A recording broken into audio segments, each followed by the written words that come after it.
El evento de la transfiguración es un evento que al lector atento lo deja perplejo, porque tiene un significado profundo y rico en todos los sentidos, tanto históricos como espirituales y así también emocionales. Para algunos de los que estamos aquí, corremos el riesgo de que nuestra familiaridad con el pasaje, o incluso aún peor, nuestra apatía por las cosas espirituales, nos inciten a leer esta clase de textos de corrido, sin poner atención a la hermosa y magnífica escena de la transfiguración de Jesús.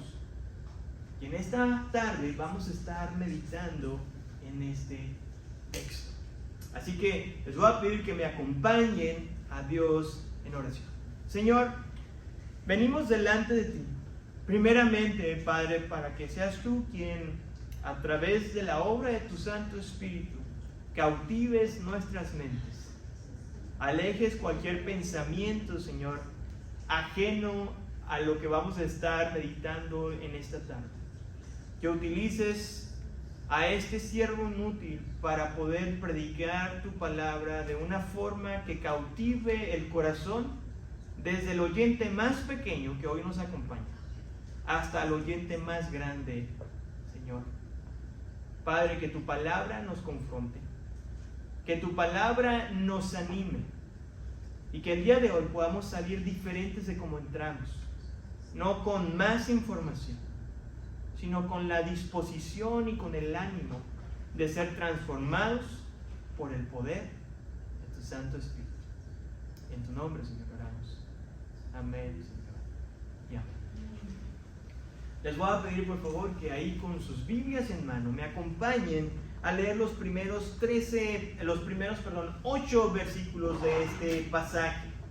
Marcos capítulo 9, voy a estar leyendo desde la versión de la Nueva Biblia de las Américas, del versículo 1 hasta el 8. Y la palabra de Dios dice así: Y Jesús les decía, en verdad les digo que hay algunos de los que están aquí que no probarán la muerte hasta que vean el reino de Dios, después de que haya venido con poder.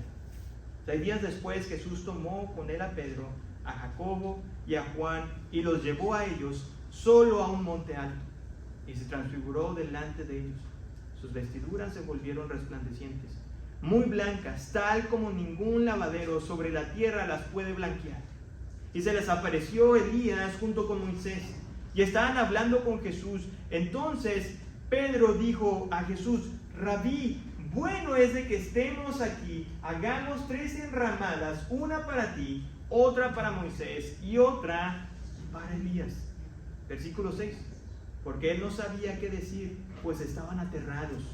Entonces se formó una nube que los cubrió, y una voz salió de la nube: Este es mi Hijo amado, oigan a él. Y enseguida miraron en derredor, pero ya no vieron a nadie con ellos, sino a Jesús solo. Después de la abrumadora enseñanza que Jesús les había compartido unos pasajes anteriores sobre su necesidad de morir, de enfrentar la cruz y después resucitar, el versículo 1 del capítulo 9 viene a ser como esa esperanza hacia los discípulos quienes se encontraban confundidos. Simplemente para recordar, el versículo 1 dice así: en verdad les digo que hay algunos de los que están aquí que no probarán la muerte hasta que vean el reino de Dios después de que haya venido con poder. Este versículo 1 ha creado diferentes opiniones en aquellos quienes se dedican a estudiar la Biblia, aquellos que se les dice los eruditos o estudiosos de la Biblia, pues se han llegado a preguntar ¿qué se refería a Jesús cuando él dijo que no iban a probar la muerte hasta que el reino de Dios haya venido con poder? La interpretación bíblica de este pasaje nos indica que Jesús se estaba refiriendo al evento de la transfiguración, cuando el Señor Jesús se transformó y pasó unos días después, de acuerdo a lo que acabamos de leer y lo que también nos indica tanto Lucas como Mateo. El escritor nos dice que Jesús empezó a hacer algo muy usual, que que era acercarse o llevarse a su círculo más íntimo, y este constataba de 3 discípulos. ¿Se acuerdan quiénes eran?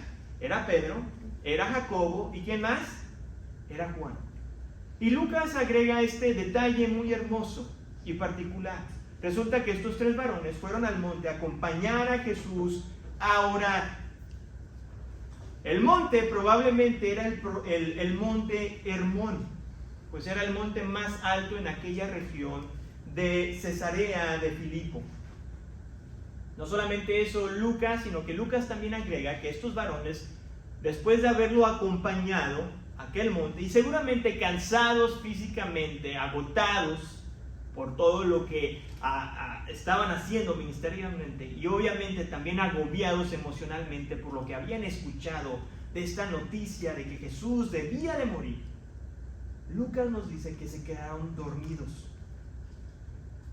La frase en Marcos, volviendo ahí en el Evangelio de Marcos, dice que el Señor Jesús se transfiguró delante de ellos.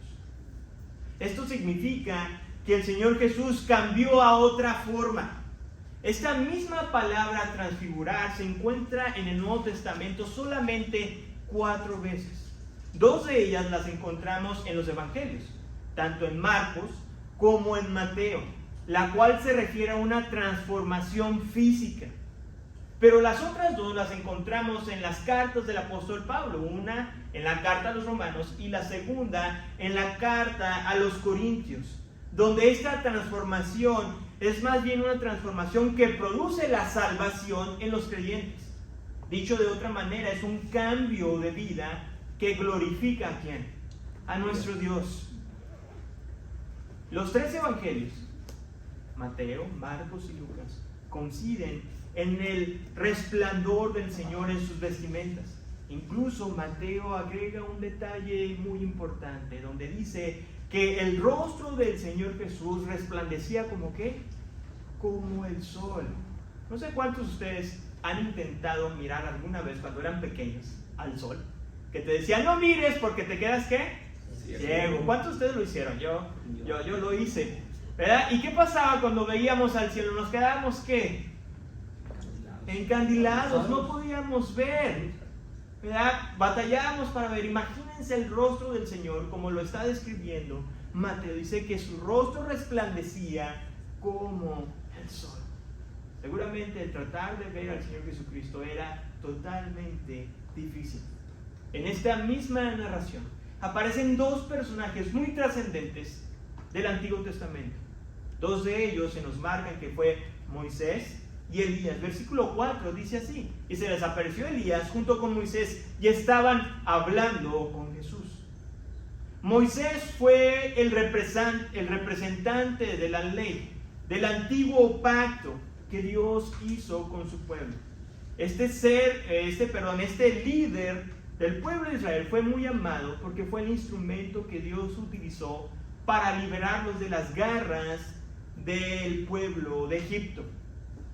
Dentro de los muchos roles, mejor dicho, entre los roles que fungió este varón, fue un sacerdote, fue también el instrumento que Dios utilizó para dar su ley a su pueblo, y finalmente fue un intercesor a favor de los israelitas. Por otro lado tenemos a Elías, a este profeta prominente, defensor férreo de la adoración a Dios, y un vocero constante en contra de la idolatría del pueblo de Israel. Tanto Moisés como Elías, sus predicaciones siempre fueron respaldadas por milagros sobrenaturales. Marcos no nos dice de lo que aquellos 3 personas o aquellos 3 varones glorificados estaban hablando.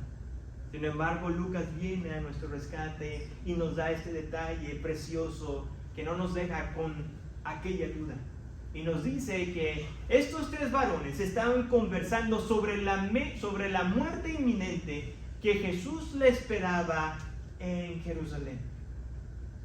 Esta conversación de estos 3 varones glorificados vino una vez más a confirmar la necesidad de Jesús de morir en la cruz. y a destronar o a destruir este concepto erróneo que los discípulos y que el pueblo entero de Israel tenía sobre el Mesías. Pero al mismo tiempo también traía esperanza de que después de la muerte iba a haber una ¿qué? Una resurrección. Anteriormente ya habíamos visto a Pedro, este varón de un carácter arrebatado en palabra, pues en pasajes anteriores vimos que este varón fue quien contestó por todos los discípulos cuando el Señor Jesucristo hizo esta pregunta: ¿quién dices que soy yo? Y por segunda vez el apóstol Pedro vuelve a cometer, no sé si es el error de hablar o simplemente su personalidad de ser arrebatado. Dice en el versículo 5 lo siguiente: Rabí, bueno es de que estemos aquí, hagamos 3 enramadas, una para ti, otra para Moisés y otra para Elías.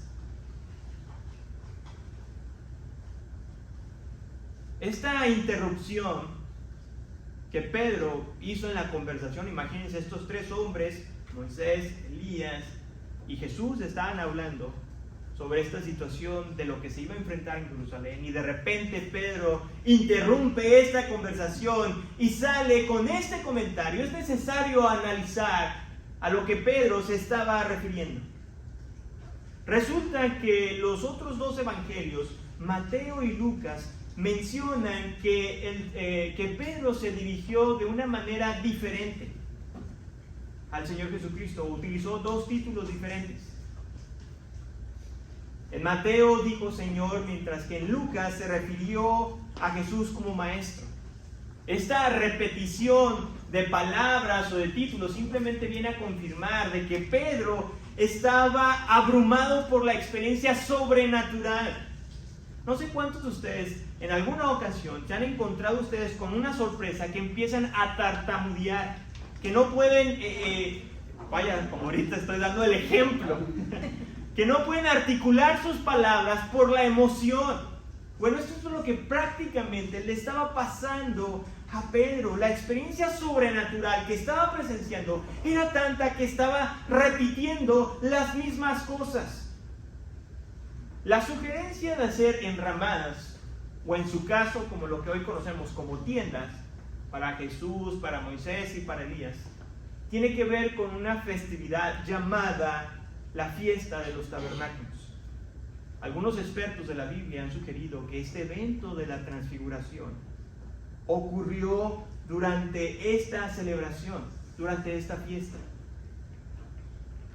No sé si ustedes saben qué es lo que se celebra o qué es lo que se recordaba en este evento, pero de una manera sencilla y muy simplificada, la fiesta de los tabernáculos era una celebración donde el pueblo judío recordaba cómo Dios los había liberado con brazo fuerte de la esclavitud de Egipto, y cómo también durante 40 años Dios había proveído de cuidado mientras que ellos vagaban en el desierto. En el libro de Levíticos capítulo 23 se nos dice que fue Dios quien estableció esta fiesta como un recordatorio para las futuras generaciones, que no olvidaran que había sido Dios mismo quien había salvado y redimido a su pueblo de Egipto. Y es probable que Pedro, teniendo estas situaciones en mente y las palabras frescas del Señor Jesucristo, cuando se nos dice en el versículo 1 que dice que los que están aquí no probarán la muerte hasta que vean el reino de Dios después de que haya venido con poder. Tal vez estos fueron factores que le hicieron creer a Pedro que este era el momento indicado en que el Señor Jesucristo iba a restablecer su reino aquí en la tierra, iba a doblegar a todos sus enemigos. Sin embargo, esta sugerencia de Pedro, si la analizamos cuidadosamente, simplemente su deseo reflejaba una vez más su insistencia para que Jesús, el Mesías, no sufriera en la cruz.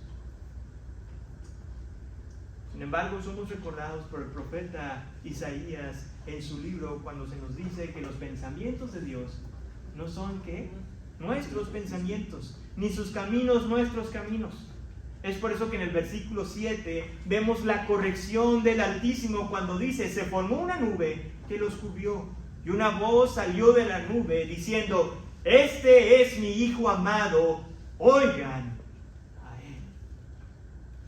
Dice que el terror se apoderó de ellos, y Mateo nos dice que estos 3 discípulos escondieron o inclinaron su rostro a tierra por el terror que les acababa o que estaban presenciando esta situación de la nube que los había envolvido, de la situación de la transfiguración de Jesús y de esta voz que se escuchaba, del cielo. La frase oigan a él está escrita en una forma de un verbo imperativo. En otras palabras, es un mandato que se debe de obedecer. No hay opción. Para ponerles un ejemplo de la vida cotidiana, los que estamos aquí, que tenemos la oportunidad de ser padres, pero indudablemente todos los que estamos aquí hemos tenido la oportunidad o hemos jugado el rol de alguna vez de ser hijos. En alguna ocasión, o quizás más de una vez, recibimos alguna orden de papá o de mamá que no estaba en juego, que no se podía dialogar o quizás ver si podíamos obedecer o no. Había situaciones donde nos decían: tienes que limpiar tu cuarto, y se tenía que limpiar. Tienes que llegar a cierta hora, y tenías que llegar ¿a qué? A cierta hora. Así que esta frase, cuando dice oigan a él, hace referencia a este mandato de obedecerle a Jesús, de que no era opcional. Por otro lado, esta misma expresión, oigan a él, hace referencia a las palabras escritas en el libro de Deuteronomio, capítulo 18, versículo 15, cuando Dios, hablando a través de Moisés a su pueblo, dice lo siguiente: un profeta como tú levantaré de entre tus hermanos, y pondré mis palabras en su boca, y él les hablará todo lo que yo le mande. Esta profecía se vino a cumplir en la vida y el ministerio del Señor Jesucristo, quien funge como el único mediador entre Dios y los hombres.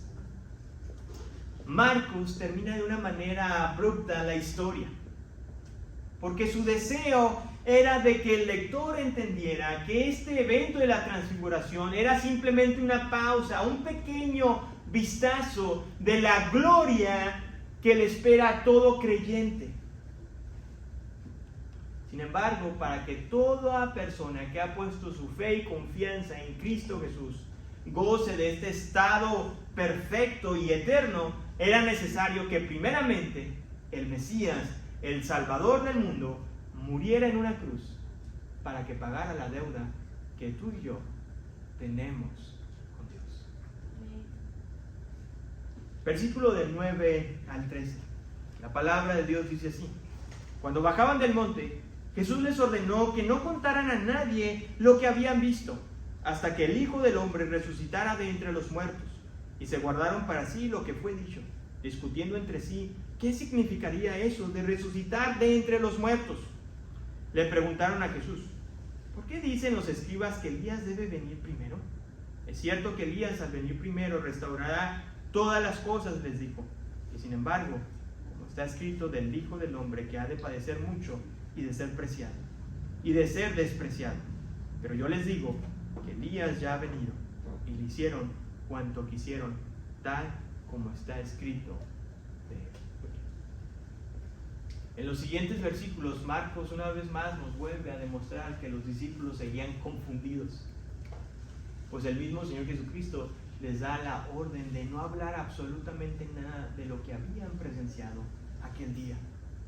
El Evangelio de Marcos, aquellos quienes han estado con nosotros caminando estos sermones, hemos visto constantemente cómo Jesús ordena a sus discípulos y a las personas que han experimentado sanidad o algún milagro sobrenatural, en sus vidas de permanecer, ¿qué? De permanecer callados, de no proclamar nada absolutamente a la persona de Jesús. Por lo tanto, esta ordenanza a los discípulos de callarse, de no compartir, no era nada nuevo o ajeno a lo que ellos no estuvieran acostumbrados. Pero permíteme decirte lo siguiente, que este es el último mandamiento registrado en Marcos de permanecer callados. De aquí en adelante no vamos a ver más a Jesús diciéndole a sus discípulos que no compartieran nada. De hecho, si pusiste atención en la lectura, este mandamiento tiene un tiempo o viene con un tiempo de caducidad. Porque este se iba a cumplir una vez que el Señor Jesucristo resucitara. Era el tiempo ¿de qué? De proclamar, de anunciar las nuevas de salvación para todo el mundo. El tiempo de permanecer callado había terminado. Pero era necesario primero que el Señor Jesucristo muriera en una cruz y después resucitara al tercer día. El autor nos comenta que los discípulos obedecieron esta orden de mantenerse callados. Pero seguían ellos discutiendo entre sí a qué se refería el Señor Jesucristo de resucitar de entre los muertos. No nos debemos de equivocar de que estos varones estaban discutiendo el concepto de la resurrección, porque ellos anteriormente habían sido testigos en varias ocasiones de cómo Jesús había resucitado a personas que ya habían fallecido, que estaban muertas. Más bien el debate se centraba en en la necesidad de Jesús de padecer sufrimiento, de morir para luego resucitar. Ese era el debate, esa era la discusión, esa era la confusión que ellos tenían. Así que en su camino a donde estaban el resto de los discípulos, surgió una pregunta. Y le dijeron a Jesús en el versículo 11, ¿por qué dicen los escribas que Elías debe de venir primero? En aquel tiempo, el pueblo judío tenía la creencia que el profeta Elías debía de venir primero antes que el Mesías. Y esta creencia dentro del pueblo judío quizás estaba causando molestar, o más que molestar, confusión a los discípulos, porque ellos mismos podrían estar desconcertados y preguntarse cómo Jesús era o podía ser el Mesías si Elías aún no había venido. ¿Cómo esto era posible? La pregunta de los discípulos era buena. Sin embargo, revelaba la gran confusión que había en sus corazones. La pregunta estaba fundamentada en las Escrituras, en el Antiguo Testamento. Porque el profeta Malaquías dice lo siguiente: yo envío mi mensajero y él preparará el camino delante de mí. El profeta Elías también habló sobre esto, ahí en Isaías 40, versículo 3, donde dice: una voz clama, preparen en el desierto camino al Señor, allanen en la soledad calzada para nuestro Dios. Incluso unos versículos más adelante, en Malaquías capítulo 4, este profeta identifica a este mensajero. Dice: yo les envío al profeta Elías antes de que venga el día del Señor, día grande y terrible. Él hará volver el corazón de los padres hacia los hijos y el corazón de los hijos hacia los padres, no sea que yo venga y hiera la tierra con maldición. Mientras que los discípulos tenían cierta confusión de las Escrituras, el Señor Jesucristo demostró que no había ninguna confusión en la palabra de Dios. Estas eran claras, sin desacreditar lo que los escribas decían, porque finalmente estaban enseñando lo que la palabra de Dios decía. El Señor Jesucristo aclara sus dudas, aclara las dudas de los discípulos con una afirmación seguido de una pregunta. Versículo 12 dice ahí: es cierto que Elías al venir primero va a restaurar todas las cosas, les dijo. Y sin embargo dice: ¿cómo está escrito del Hijo del Hombre que ha de padecer mucho y ser despreciado? El punto del Señor Jesucristo con esta respuesta era la siguiente. Si las escrituras apuntaban de que Elías debía de venir primero,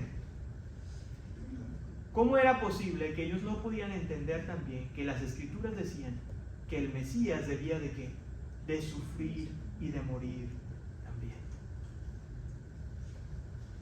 El hecho de que Jesús afirmara de que Elías ya había venido tuvo que desconcertar a los discípulos, decir, ¿cómo que ya vino? Y nosotros no nos dimos cuenta.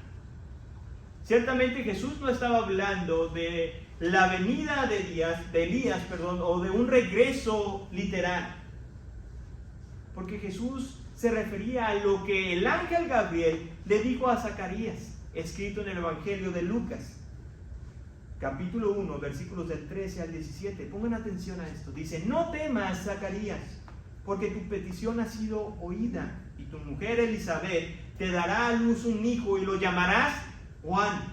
Tendrás gozo y alegría, y muchos se regocijarán por su nacimiento, porque él será grande delante del Señor. No beberá vino ni licor, y será lleno del Espíritu Santo aún desde el vientre de su madre.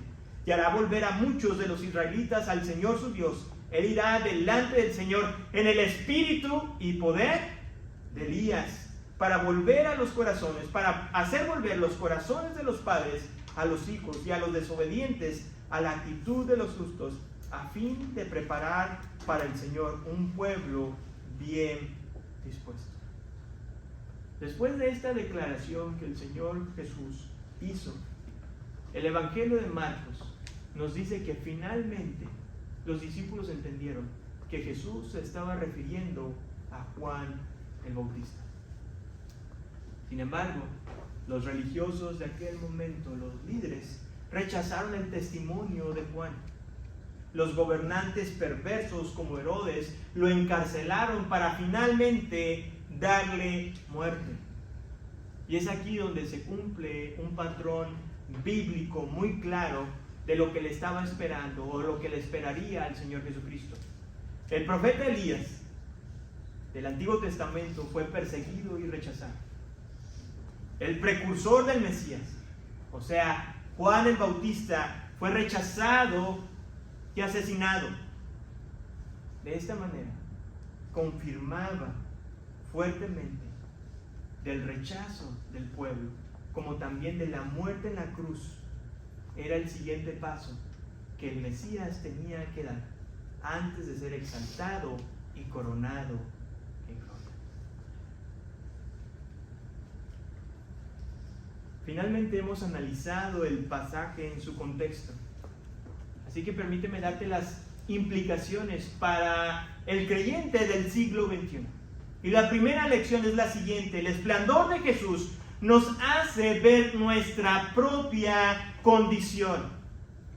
La respuesta de estos tres varones ante la transfiguración del Señor Jesucristo fue la correcta. ¿Y cuál fue? Fue el terror, el espanto, el pavor de ver algo tan puro.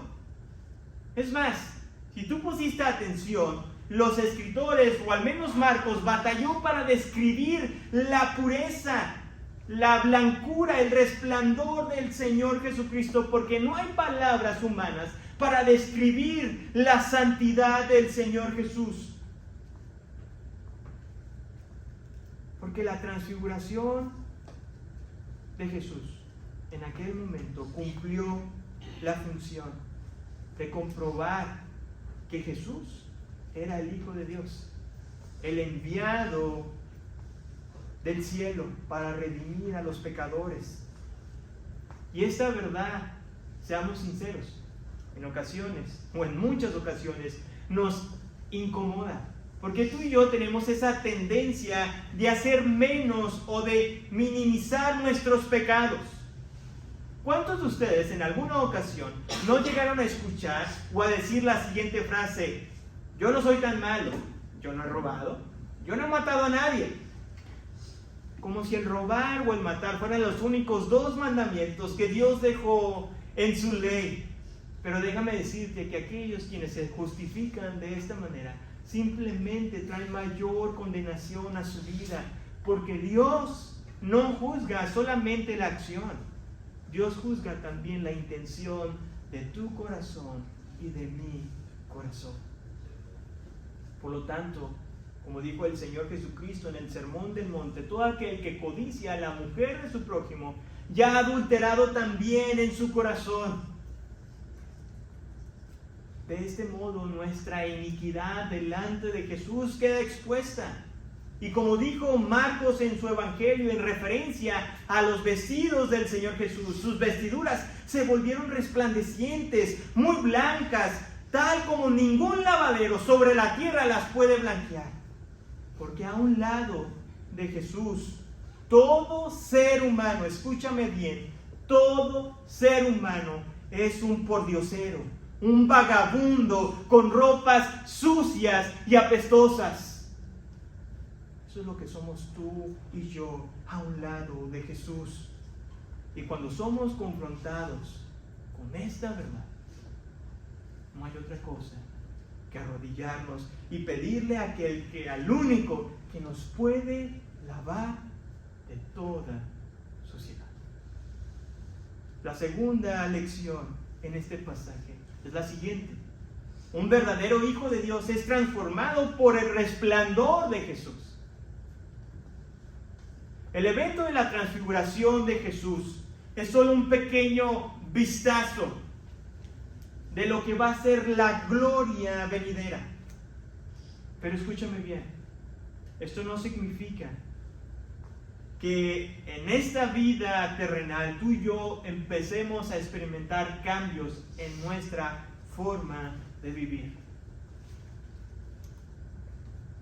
Al contrario, desde el primer día en el que tú y yo fuimos comprados por la sangre de Cristo Jesús y Él se convirtió en nuestro Señor y Salvador, desde ese momento nuestra perspectiva de ver el pecado cambia radicalmente. Ya no nos sentimos cómodos siendo lo que éramos antes. Ya no nos gozamos, ya no nos alegramos o nos sentimos orgullosos de lo que solíamos hacer. Al contrario, nuestro pasado lo único que causa en nosotros es dolor y vergüenza, porque éramos unos quebrantadores de la ley. Antes te enorgullecías, aquellas quienes son esposas, quizás sentías esa competencia de demostrarle a tu esposo que tú eras mejor que él. O quizás, esposo, antes te mostrabas indiferente ante las tareas domésticas y te justificabas en la situación de que venías muy cansado del trabajo y no eras capaz de lavar un solo traste. Pero nuestra situación, si has nacido de nuevo, nuestra situación es muy diferente ahora. No quiere decir que dejemos de pecar porque seríamos unos mentirosos, pero ahora al menos batallamos con el pecado. Antes nos daba igual, antes veíamos por nosotros mismos, luchábamos por nuestro propio reino, pero ahora somos diferentes porque ahora batallamos con el pecado, porque estamos en esta lucha de someternos a nuestro yo o someternos a la voluntad del Espíritu Santo. Y la tercera lección de este pasaje es la siguiente: el resplandor de Jesús nos anima porque Él viene por segunda vez.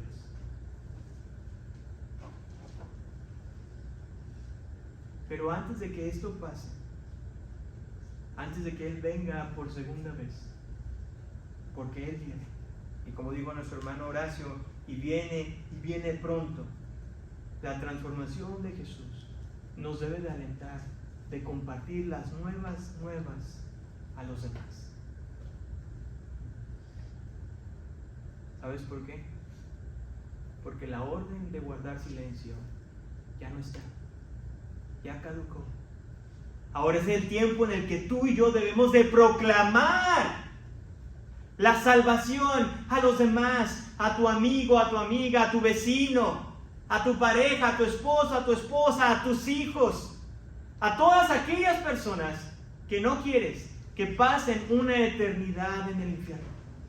A esas personas son a las cuales Tú y yo debemos de estar orando día y noche para que el Señor se apiade de ellas. Y que al igual que Moisés, podamos ser esos instrumentos inútiles para que ellos puedan llegar a conocer lo que tú y yo hoy conocemos, nuestra esperanza eterna en Cristo Jesús. La pregunta es, ¿a quién le estás compartiendo hoy? ¿Estás obedeciendo este mandamiento irrevocable que no es opcional? ¿O simplemente has optado por sellar tus labios y no compartir de esta verdad eterna a aquellos quienes van una vida sin Cristo y sin esperanza eterna?